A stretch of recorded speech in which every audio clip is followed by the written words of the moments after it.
Alléluia. Gloire à Jésus. On peut prendre place. Waouh, je sens une très forte présence de mon Dieu ce matin. Une très forte présence de mon Dieu. Et puis, j'aimerais rendre gloire à Dieu. Je me présente d'abord. Je suis le pasteur Yann et j'ai été désigné ce matin pour vous apporter un message de la part du Saint-Esprit.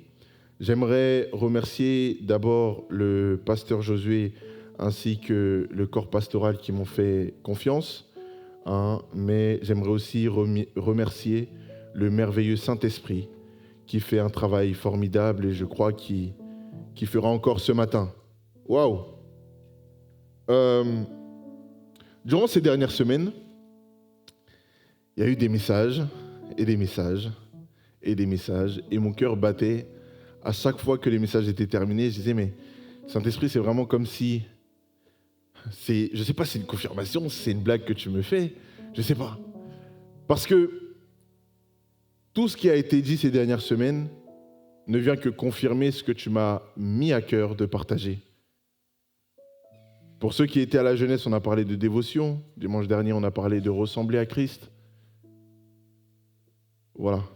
Ce sont des thèmes qui ont été confirmés. Et encore ce matin, confirmés par la méditation du frère Christopher, par la louange, par la sœur Rutel qui parlait de sacrifice.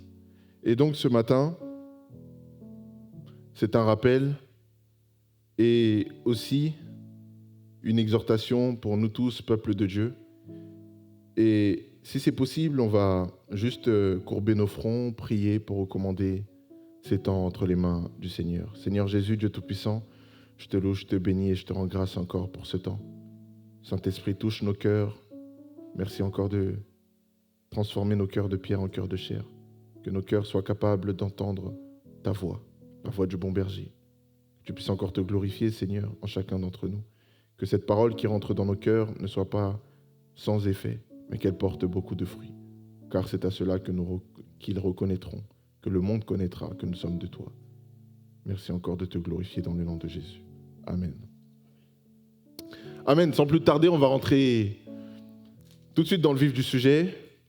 Le premier texte se trouve dans 2 Timothée 3. Pour vous expliquer le contexte, c'est l'apôtre Paul qui écrit à son fils spirituel, Timothée, et qui le met en garde contre les derniers temps. Voilà, le pasteur David avait prêché sur les derniers temps, qu'on est bientôt sur les temps de la fin. Et là, l'apôtre Paul va écrire une lettre pour non seulement prévenir des derniers temps, mais aussi montrer de nouvelles caractéristiques, n'est-ce pas, des enfants de Dieu. Pas seulement des enfants de Dieu, mais des hommes en général. Des caractéristiques qui porteront dans la fin des temps. Donc on va le lire ensemble. Sache que dans les derniers jours, il y aura des temps difficiles. On continue. Car les hommes seront égoïstes. Pourquoi ? Car les hommes seront égoïstes. Première raison. Et aujourd'hui, on le voit dans le monde que les hommes le sont. On continue. Amis de l'argent. Alors que dire de l'argent ? Pourtant, Jésus nous a prévenus, il nous a dit que vous ne pouvez pas servir 2 maîtres à la fois, ou vous en haïrez un et vous aimerez l'autre. Vous ne pouvez pas servir Dieu et Mammon. Mais là, il nous dit que dans les derniers temps, il y aura vraiment des gens qui vont aimer l'argent, des hommes qui auront l'amour de l'argent au point de devenir l'ami de l'argent. Fanfarons, n'en parlons pas. Hautains, blasphémateurs. Je dirais même que le blasphème a atteint un record sans nom dans cette génération. Rebelles à leurs parents, n'en parlons pas. Ingrats, irreligieux, insensibles, déloyaux, calomniateurs, intempérants, cruels, ennemis des gens de bien. Traîtres, emportés, enflés d'orgueil, aimant le plaisir plus que Dieu. Waouh! Eh bien, quand j'étais en train de lire ça, j'avais vraiment l'impression qu'il parlait de notre génération. C'est vraiment une révélation qu'il a eue. Aimant le plaisir plus que Dieu. Ayant quoi ? Ayant l'apparence de la piété, mais reniant ce qui en fait la force. Éloigne-toi de ces gens-là. Ayant l'apparence de la piété, mais reniant ce qui en fait la force. Amen. Dans d'autres versions, il est dit « Ils resteront aux pratiques extérieures de la piété ». Ou encore « Ils feront semblant d'être fidèles à Dieu ». Dans d'autres versions encore, il est dit « Pour sauver la façade, ils feront semblant d'être chrétiens. » Waouh! Le titre de mon message s'intitule « L'apparence de la piété ». L'apparence de la piété dans ce contexte, c'est une bonne conduite religieuse sans transformation intérieure. On peut aussi parler d'une vie religieuse théâtrale, ou encore d'un déguisement. 2 Corinthiens 11, je crois, nous parle de Satan. Satan se déguise en ange de lumière et en quelque sorte, Satan se travestit, prend une image qui n'est pas la sienne pour paraître comme un ange de lumière, ce qui n'est pas, ou du moins ce qui n'est plus. Et dans la Bible, donc en quelque sorte, voilà, le déguisement c'est ça, c'est se travestir. Et dans la Bible, il y a des gens comme ça. Il y a des gens dont Dieu va parler, il va dire, ok, Jésus lorsqu'il vient, il va dire, ok, ces hommes-là, ce qu'ils disent c'est très bien, écoutez-les, mais ne faites pas ce qu'ils font. Matthieu 23, à partir du verset 25, on va le lire ensemble. Matthieu 23, à partir du verset 25. Tu es rapide, hein? C'est bien, gloire à Jésus. Malheur à vous, scribes et pharisiens, hypocrites. Voilà. Donc là, on nous parle des scribes et des pharisiens. Pour vous donner un peu la définition, les scribes, c'est les spécialistes de la Torah, et les pharisiens, c'est un groupe de religieux stricts. D'accord? Et là, malheur à vous, scribes et pharisiens, hypocrites. Pourquoi?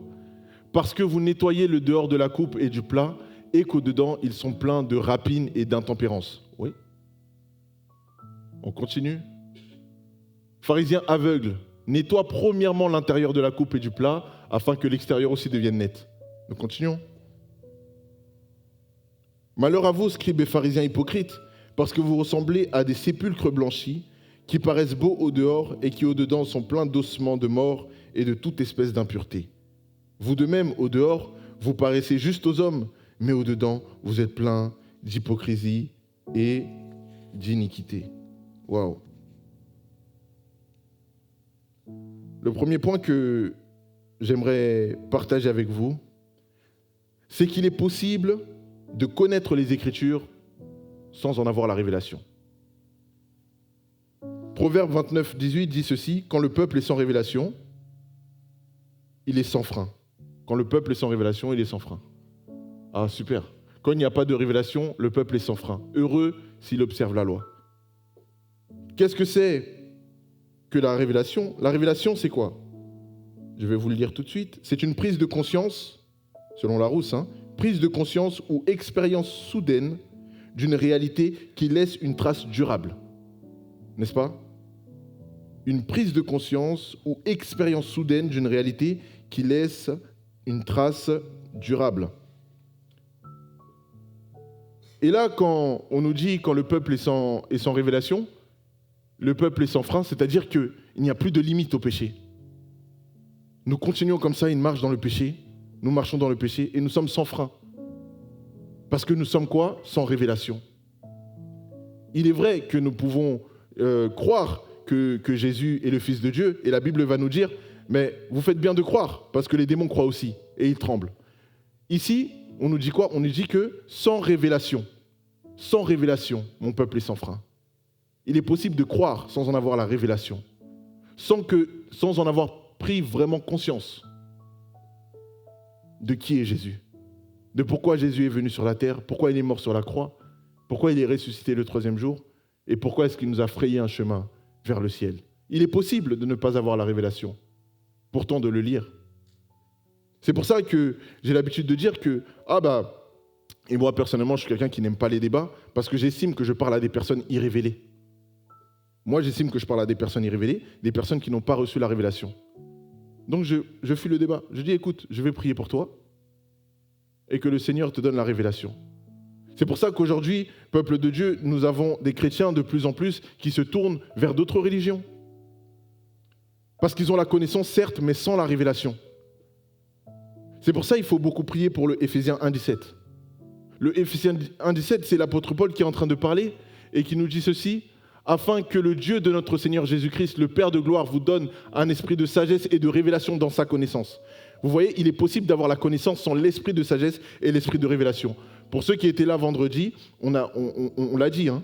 On l'a dit qu'avant de lire les Écritures, il faut, n'est-ce pas, demander de l'aide au Saint-Esprit. Que le Saint-Esprit ouvre nos cœurs, ouvre nos yeux, ouvre nos oreilles, de telle sorte que nous puissions comprendre les Écritures, n'est-ce pas, avec l'esprit de sagesse et l'esprit de révélation, le Saint-Esprit. Avant de lire la parole, demande au Saint-Esprit.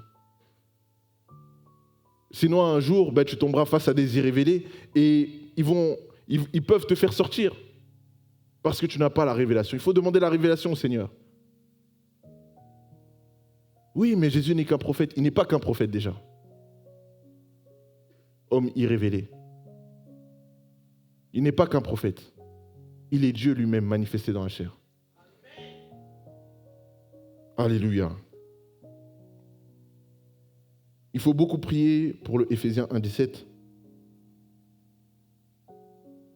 Alléluia. Matthieu 7, à partir du verset 22.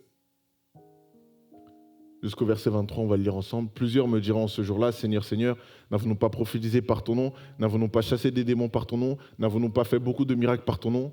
Nous continuons.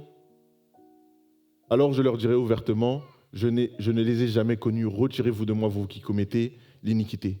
Vous voyez que dans toutes ces choses-là, ces hommes ont fait des miracles avec Dieu. N'est-ce pas? Ils ont chassé des démons. Ils ont délivré des malades, ils ont même ressuscité des morts, ils ont prophétisé. Mais pourtant, pourquoi est-ce que Jésus va leur dire « Retirez-vous de moi, vous qui commettez l'iniquité » C'est parce qu'en eux, ils avaient certes la connaissance. Vous voyez qu'il est possible de faire des miracles sans la main de Dieu. Il est possible de faire des miracles sans que Dieu soit avec toi. Et là, regardez, dans les derniers jours, quand Jésus va revenir, il va dire « Retirez-vous de moi, vous qui commettez l'iniquité ». Waouh! Parce qu'ils commettent l'iniquité, ils n'ont pas la conscience, ils n'ont pas la révélation de qui et de quoi parle le livre. Ils ne savent pas. On dit délivrer au nom de Jésus, ils délivrent au nom de Jésus. On dit prophétiser, ils prophétisent. On dit enseigner au nom de Jésus, ils enseignent. Mais pourtant, ils vivent une vie d'iniquité. Moi, c'est des gens qui me font peur, ça. Comment tu vis des miracles visibles? Des miracles visibles. Et là, moi, je suis en train de prier, je prie beaucoup pour ça. Mais tu vois un mort et tu le ressuscites au nom de Jésus. Ça ne doit pas mettre en toi la crainte de Dieu? Une sainte crainte de Dieu? Plutôt, vivre dans l'iniquité, c'est vivre dans le péché. Pratiquer le péché. Le deuxième point, c'est qu'il est possible d'avoir un vêtement saint sans en avoir le cœur. Il est possible. Les pharisiens avaient des phylactères. C'est des espèces de boîtes, n'est-ce pas, avec la loi dedans, ou qu'ils accrochaient, n'est-ce pas, à leurs bras ou à leur front. Pour donner une image aujourd'hui, c'est comme si, un chrétien venait dans l'église et il avait un bandeau où il y a des versets, ou alors, un t-shirt où il y a des versets, etc. Attention qu'on soit bien clair. Ne déformez pas mes propos. C'est bien de venir avec des versets, etc. Voilà. Mais le problème n'est pas tant le vêtement, c'est l'état de cœur. Les phylactères étaient faits pour que nous gardions la loi de l'Éternel dans notre cœur. Mais elle a été transformée, pourquoi? Pour l'apparence de la piété. Pour donner, n'est-ce pas, une apparence de la piété. Il est possible que tu portes la chaîne de la croix, sans ne plus la porter dans ton cœur. Il est possible. Il est possible que sur toi tu portes la croix, mais dans ton cœur il n'y a plus la croix. Il n'y a plus la croix. Il n'y a plus Jésus. Il n'y a plus la croix, il n'y a plus rien. Mais pourtant tu portes cette chaîne qui est la croix. Pour montrer quoi? Ton appartenance religieuse. Pourtant, nous ne sommes pas dans une religion, nous sommes dans une relation. Nous sommes dans une relation avec Jésus.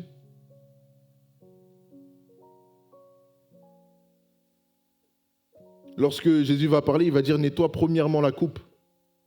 Nettoie d'abord la coupe, afin que l'extérieur aussi devienne net. Afin que l'extérieur aussi devienne net. Alléluia.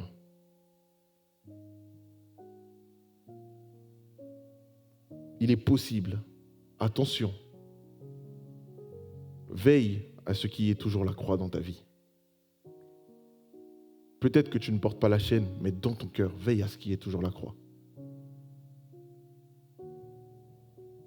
L'apparence de la piété. Dans d'autres religions, ou dans des religions, on exige par exemple à l'homme une tenue, à une femme une certaine tenue. On exige à la femme par exemple qu'elle se voile, mais le voile ne devait pas être le cœur. Le voile ne devait pas se trouver dans le cœur. Du moins, les vertus qui se trouvent dans le voile ne devraient pas se trouver dans le cœur. L'apparence de la piété. Et aujourd'hui, force est de constater que le 2 Timothée 3, il est vrai. C'est qu'aujourd'hui, nous aimons plus le plaisir. Nous aimons plus les hommes que Dieu. Parce que nous veillons à comment nous nous habillons.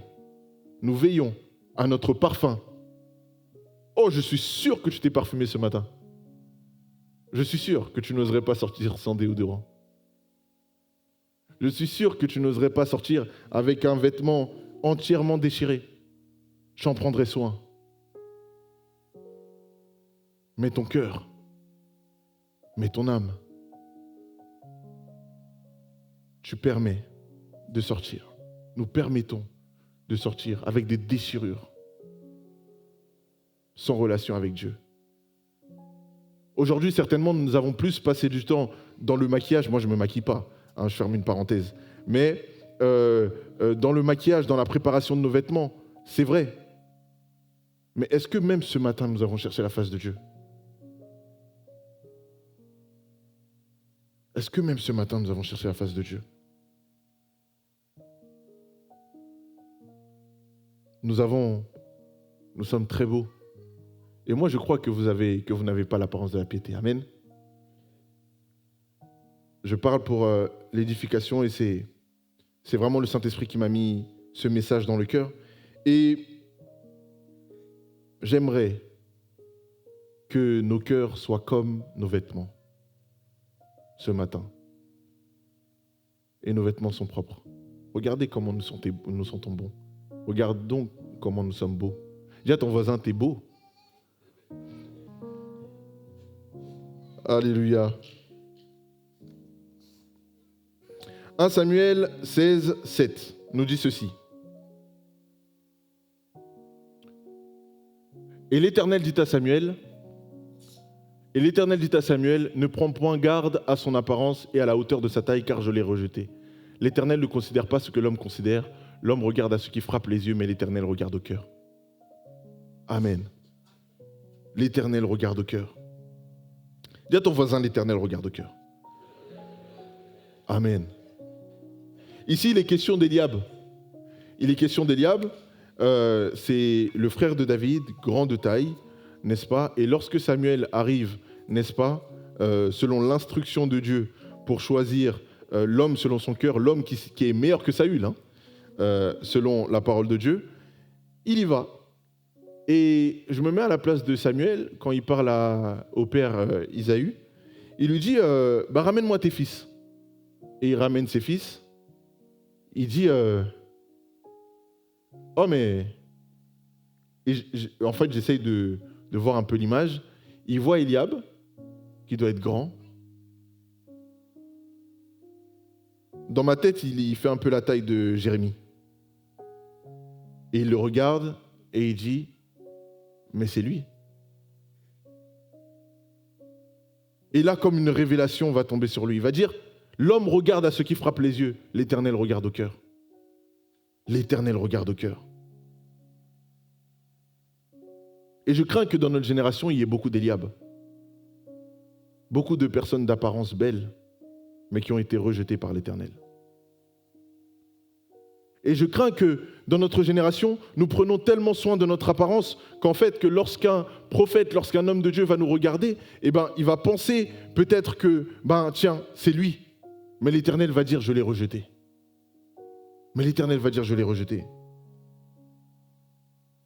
Et moi, j'aime ce moment de ma vie où nous allions avec mes amis, nous allions vendre ce qu'on ne peut pas dire ici, nous allions les vendre. Et ma mère m'a envoyé un message pour dire, rentre absolument à la maison. Sur le chemin, j'ai entendu mon prénom, j'ai entendu Yann, et je me suis retourné. J'ai vu personne. Et cet épisode-là de ma vie m'a beaucoup perturbé. J'ai commencé à parler avec mes amis, à me chamailler, bon, on s'embrouille. Et ils disaient « Oh mais t'es un ouf toi !» et tout, non, bon, on s'embrouille. Et puis, ça passe. Donc je rentre chez moi, ma mère m'appelle en urgence, je cache les choses illicites que j'avais que je ne peux pas dire ici, et je rentre chez moi. Et lorsque je rentre chez moi, je vois un pasteur. Aïe, aïe, aïe, aïe, aïe, aïe, aïe. À l'époque, vous voyez, j'avais la connaissance sans la révélation. Ça veut dire, je savais qu'un pasteur, bon, c'était un homme de Dieu, etc., etc. Mais je n'avais pas la révélation. Ça veut dire que, oh là là, maman, elle va encore se faire arnaquer et tout. Oh là là. Elle nous a ramené qui encore? Et cet homme de Dieu-là, déjà que Dieu me pardonne. Hey, Dieu me pardonne, moi, j'avais un cœur vraiment. Et là, cet homme de Dieu nous dit, mais, ah ben, voilà, tout le monde est arrivé, ben on va faire un cercle, on prie, et puis commence la prière, et par les glossolali, et puis, moi je regarde, je dis, mais qu'est-ce qui est en train de se passer là? Je ferais mieux de repartir dehors, moi. Et puis d'un coup, le serviteur de Dieu s'arrête et il dit, oh, mais je capte dans mon esprit, il y a quelqu'un que Dieu a appelé, alléluia, il y a quelqu'un que Dieu a appelé par son prénom aujourd'hui. Et moi, en fait, tellement j'étais comme désintéressé, eh bien, je disais dans mon cœur, mais oh là là, mais il dit n'importe quoi, hein, personne ne va répondre. Et puis orgueilleux comme ça, non, laisse tomber. Et je dis, tu vas voir, personne ne va répondre et tout. Et il repose une deuxième fois la question. Il dit, non, je suis sûr, j'ai reçu dans mon esprit, il y a vraiment quelqu'un qui a été appelé par l'Éternel aujourd'hui. Il y a vraiment quelqu'un qui a été appelé par Jésus. Et là, le temps d'un instant, je me rappelle qu'il y a 1 heure, Dieu m'a appelé. Que j'ai entendu une voix surnaturelle qui m'a appelé. Qui avait suscité une embrouille entre mes amis. Mais vous savez quoi? J'avais la connaissance sans la révélation. Ça veut dire, je disais dans mon cœur, oh, je ne vais même pas parler. Et puis d'ailleurs, s'il savait ce que je faisais il y a 1 heure, il n'aurait jamais dit ça. Parce que je n'avais pas la révélation. Je n'avais pas la révélation. Je disais dans mon cœur, mais s'il savait ce que j'étais en train de faire il y a 1 heure, jamais de la vie, il aurait dit ça. Jamais de la vie. Et voici la révélation ce matin. L'Éternel regarde au cœur. Dieu ne regarde pas ce que tu as fait il y a 1 heure. Dieu ne regarde pas ce que tu as fait aujourd'hui. Dieu regarde à ton cœur. Dieu regarde à ton cœur. Et à ce moment-là, il a vu à mon cœur. Il a vu à mon cœur. Il a vu à mon cœur. Et je mettais l'image de David à côté de moi. Le roi David, lorsqu'on l'a appelé, il devait être sale, pas propre sur lui. C'est un berger, il s'occupe des brebis, il n'est pas propre. Il n'est pas présentable. Mais l'Éternel a regardé à son cœur. L'Éternel a regardé à son cœur. La Bible nous parle même de Jésus lorsqu'il vient, on nous dit qu'il n'avait rien pour attirer nos regards. C'est un langage poli pour dire autre chose. Il n'avait pas, c'est-à-dire que quand tu le regardais, en aucun cas tu pouvais dire que c'est le Fils de Dieu. Mais il était la parole de Dieu. Il était la parole de Dieu. Et puis j'aimerais ouvrir une parenthèse, c'est que dans nos quartiers, il y a beaucoup de gens qui ont la crainte de Dieu. Hein. Ne vous y trompez pas. Il y a beaucoup de gens qui ont un cœur selon le cœur de Dieu. Ne nous y trompons pas. Lorsque Dieu m'a appelé, non. Mais Dieu a vu à mon cœur. Beaucoup d'entre les gens du quartier vont dire, mais non, mais oh là là, je vais revenir à Dieu quand j'aurai rangé, quand je serai rangé, quand je vais ranger ma vie. Théologiquement, c'est faux. Ça veut dire les gens des quartiers, il faut les inviter. Mais c'est une manière subtile de dire qu'ils savent que Dieu est saint et qu'ils ne peuvent pas faire n'importe quoi dans sa maison. C'est une manière subtile de dire que une fois qu'ils sont dans la maison de Dieu, ils sont sur une terre sainte. Il faut qu'ils enlèvent, n'est-ce pas, les souliers de leurs pieds. Alléluia. Le troisième point, c'est qu'il est possible d'être salué sur les places publiques en étant rejeté par Dieu. On a lu Matthieu 7. Vous voyez, ils ont la connaissance sans les textes et sans la révélation. Pour preuve, ils vivent dans l'iniquité, pourtant ça ne les empêchait pas de faire des miracles. Alors attention aux acclamations des hommes. Il est possible que l'homme t'acclame, mais Dieu ne t'acclame pas. Il est possible que le peuple te soulève, chante une musique, une louange à ta gloire, mais que Dieu s'est détourné de toi, t'a rejeté. Attention aux acclamations des hommes. Ayant quoi? L'apparence de la piété, mais reniant ce qui en fait la force. La force de la piété. La force de la piété, la force se traduit ici par dynamis en grec. C'est le même mot qui est utilisé dans Acte 1, 18. Vous recevrez une puissance, donc vous recevrez une dynamis, le Saint-Esprit survenant sur vous. La première force de la piété, c'est le Saint-Esprit. On a déjà vu vendredi, on va pas, j'ai pas le temps. Il faut venir le vendredi. Le vendredi, c'est fait pour ça. Le Saint-Esprit enseigne, rappelle, change les cœurs, il loin, il témoigne, il nous aide à prier. Deuxième force de la piété, 1 Corinthiens 1, versets 18 à 19, en parole de vie, parole vivante plutôt. Parole vivante.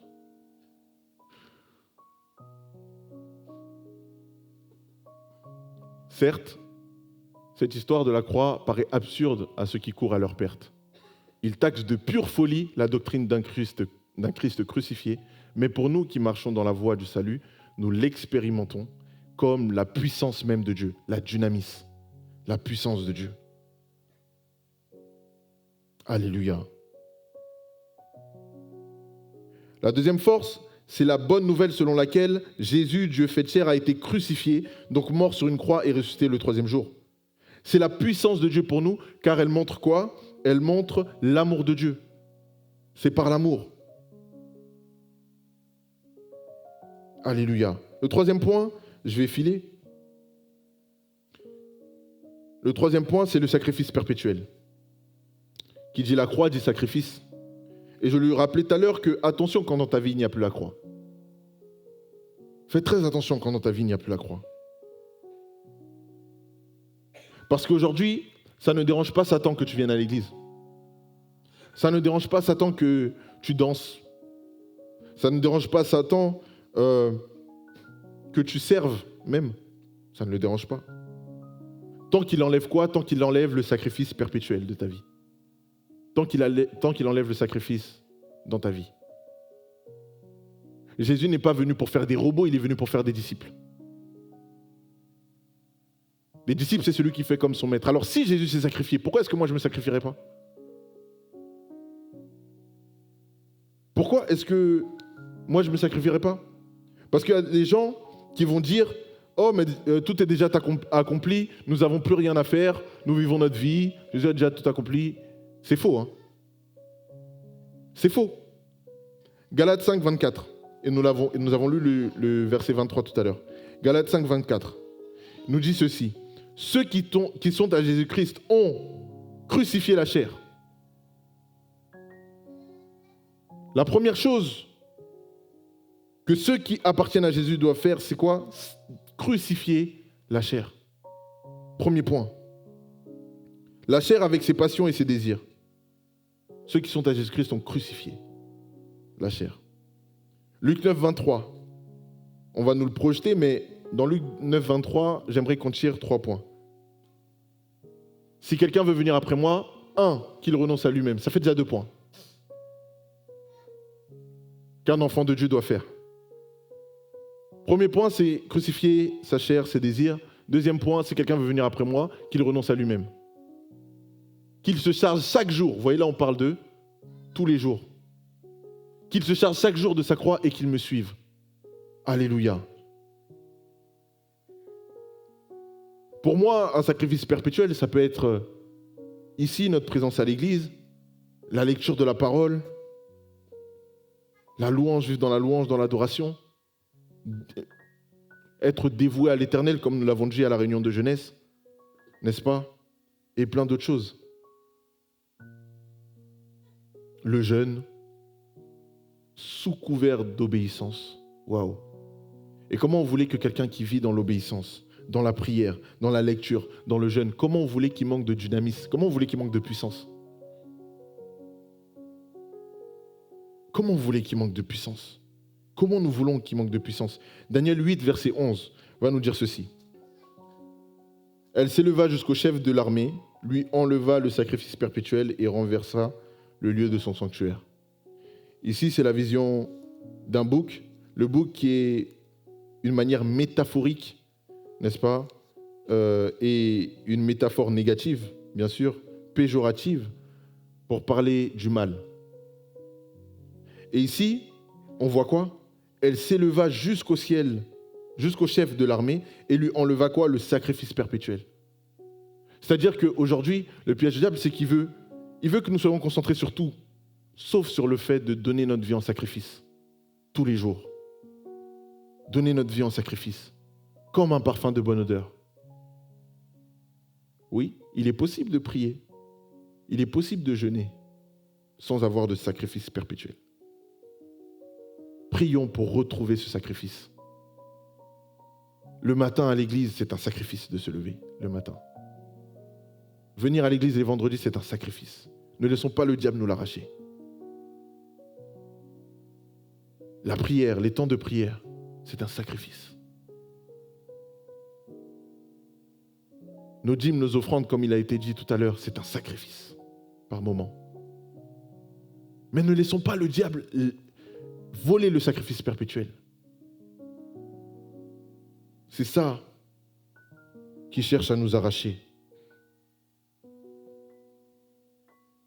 Alléluia. Et la présence de Dieu. Alléluia. Ne laissons pas le diable voler ce sacrifice perpétuel. Celui qui veut venir après moi, qu'il renonce à lui-même. Sacrifice. Qu'il se charge de sa croix tous les jours, chaque jour. Sacrifice. Qu'il me suive. Sacrifice. Tu vas suivre Jésus jusqu'à où? Jusqu'à quand? Je ne sais pas, mais je vais le suivre. Je ne sais pas jusqu'à quand, mais je vais le suivre. Je ne sais pas si c'est jusqu'au sang, mais je vais le suivre. Je ne sais pas si c'est jusqu'à la mort, mais je vais le suivre. Je ne sais pas si c'est au point de me perdre moi-même, mais je vais le suivre. Je vais suivre Jésus. Il est hors de question que je loupe le coche de Jésus. Il est hors de question lorsque les trompettes vont sonner que je reste ici. Pourquoi faire? On a passé des temps de louange et d'adoration, mais c'est des moments que j'ai envie de passer comme ça dans l'éternité. Des temps comme ça que j'ai envie de passer dans l'éternité avec mon Dieu. Oh, Saint-Esprit, viens-nous en aide, nous avons besoin de toi. Aujourd'hui, c'est devenu même difficile même pour un chrétien de lire sa Bible. Et nous devons aujourd'hui supplier un chrétien pour lire sa Bible. Je parlais avec un jeune et on échangeait. Je lui ai dit, mais tiens, on va lire le livre de Galates ensemble cette semaine. Comme ça, on échange à la fin de la semaine. Et il m'a dit, est-ce que c'est long? Il m'a dit, est-ce que c'est long? Mais où est passée la soif de Jésus? Où est passée la soif de Jésus? La soif de Jésus, elle est où? Nous avons chanté « Je suis assoiffé », mais est-ce que nous sommes vraiment assoiffés de Jésus? Lorsque tu pèches, tu es triste jusqu'à la mort et tu demandes pardon à Dieu. Lorsque tu lis pas ta Bible, il y a un vide en toi. Elle est passée où cette soif? Où est passée la soif de Dieu? Aujourd'hui, on a la soif de reconnaissance, on a la soif d'avoir une communauté, on a la soif de plaire à tout le monde. D'ailleurs, ce n'est pas possible de plaire à tout le monde. Ou tu plais au monde, ou tu plais à Dieu. Il n'est pas possible de plaire à tout le monde. Mais aujourd'hui, on a cette soif-là de plaire à tout le monde. Comme si c'était possible. L'apôtre Paul dira, j'ai renoncé à tout. Je les regarde comme de la boue afin de gagner Christ. Je regarde tout comme de la boue afin de gagner Jésus. Lorsque je suis venu à Jésus, j'ai regardé mes anciennes relations amoureuses comme de la boue pour gagner Jésus. J'ai regardé mes amitiés comme de la boue, j'ai regardé ma réputation comme de la boue pour gagner Jésus. Oh, je parlais avec un frère et je lui ai dit, mais j'ai refusé un tête-à-tête. Il a dit, ah, je ne sais pas si c'est possible. Mais c'est parce que même ma réputation, même mon orgueil, je l'ai vu comme de la boue pour gagner Jésus. Même ma personne, je l'ai regardée comme de la boue pour gagner Jésus. Je ne suis que poussière. Je ne suis que poussière. Dieu est éternel. Et je vais passer mon éternité avec lui. Je suis prêt à regarder toutes les choses comme de la boue pour gagner le ciel. Je suis prêt même, pardonnez-moi, de regarder mes frères, mes sœurs comme de la boue pour gagner Jésus. Si vous m'empêchez de venir à Christ, je vais vous regarder comme de la boue. Si vous m'empêchez de venir dans le lieu de Dieu, je vais vous regarder comme de la boue. Si vous m'empêchez de l'éternité, je vous regarderai comme de la boue. Pour gagner Jésus. Oh, la pacha et kianamaso. Je regarde ces choses comme de la boue afin de gagner Jésus. Oh Dieu, pardonne-moi. Pardonne-nous. Crée en moi, crée en nous un cœur pur. Renouvelle en nous un esprit bien disposé. Dans le nom de Jésus. On va juste courber nos fronts. On va prier, on va demander pardon pour notre manque de vigilance vis-à-vis du sacrifice perpétuel, de le retrouver. On va demander pardon parce que jusqu'aujourd'hui, nous avons aimé plus le plaisir, plus les hommes que Dieu lui-même. Nous avons demandé pardon pour nos péchés, nos iniquités. Et qu'à partir d'aujourd'hui, nous retrouvons ce sacrifice perpétuel. Seigneur Jésus, Dieu Tout-Puissant, je te loue, je te bénis, Père. Je te rends grâce encore pour ta parole. Seigneur, aujourd'hui, plus que jamais, je veux m'approcher de toi. Te demander pardon, Seigneur, de ne pas avoir veillé. À chaque jour, porter ma croix. À chaque jour, veiller. À te ressembler davantage. Je veux te demander pardon. D'avoir regardé au regard des hommes plutôt qu'à ton regard. À regarder aux acclamations des hommes plutôt que les tiennes. Seigneur, je te demande pardon. Aujourd'hui, je prends conscience et je reconnais que toi seul es digne de louange. Toi seul es digne de gloire. Toi seul mérites mon acclamation. Toi seul mérites mon cœur tout entier. Prends mon cœur, prends-moi tout entier. Et qu'aujourd'hui, je sois désormais un sacrifice de bonne odeur pour ta gloire. Amen. Priez pour demander au Saint-Esprit. C'est le dernier sujet. On va demander au Saint-Esprit de nous remplir, de changer nos cœurs. Nous en avons besoin. Saint-Esprit, nous avons besoin de toi. Faisons appel à toi. Change nos cœurs, transforme nos pensées. Crée en moi un cœur pur, renouvelle en moi un esprit bien disposé. Que je puisse être capable de faire non pas ma volonté, mais ta volonté. Que cette soif soit créée en moi chaque jour, quotidiennement. Que je puisse suivre chaque jour, te suivre chaque jour, porter ma croix chaque jour. Et que tu puisses être glorifié. Toi seul, dans le nom de Jésus. Amen. Je vous laisse dans le nom de Jésus.